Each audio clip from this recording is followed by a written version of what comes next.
Hello guys, good morning. Tungkol nga po pala dun sa aso kahapon na nakita namin sa ilog, no? Ay na-rescue naman din po pala siya ng aming kapitbahay. Kasi po, ang kaganapan po kasi na yung kahapon, yung nakita namin yon ay sa mga oras na yon, pabiyahe na po ako noon, nakabihis na ako. Kaya hindi ko na po siya ma-rescue. Sa mga hindi pa po nakapanood po pala, ito po yun, ilalagay ko po dito yung video ng aso na nasa ilog siya. Pero guys, sa mga oras na yun pala din, siguro mga ilang oras din po, ay nirescue rin po pala agad siya nung aming kapitbahay na si Kuya RB. Yung jeep ko ay naghihintay na doon sa labas. Kasi bibiyahe na nga ako.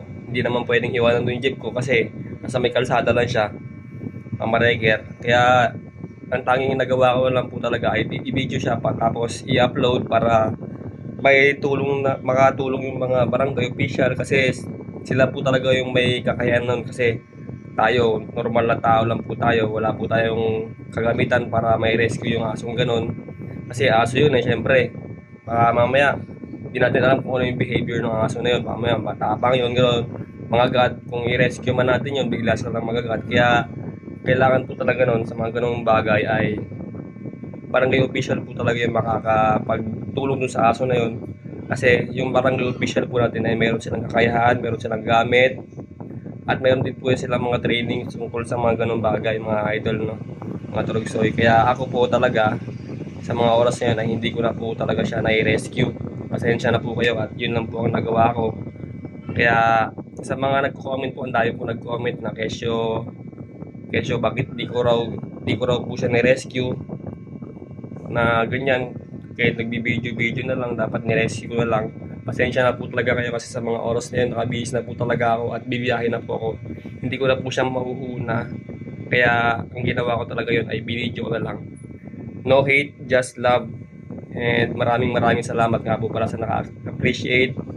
At sa mga nambabash naman po, pasensya na po kayo talaga kasi nga kadahilanan na yun. Kasi ako, may aso rin po ako kaya naawa po ako sa aso na yun. Pero kung wala naman po akong lakad talaga na at free naman yung time ko, ay tutulungan ko po talaga yun. Tsaka isa pa, sa mga oras yan, mataas po yung ilog eh. Kaya spread love lang po tayo mga idol. No hate. And ingat po tayo lahat. Lalong-lalo ngayon ay merong napabalita na sa C5 sa Maylibis ay merong tumaob na truck. Kaya sobrang traffic po ngayon sa mga kapwa ko chopper ng jeep dyan.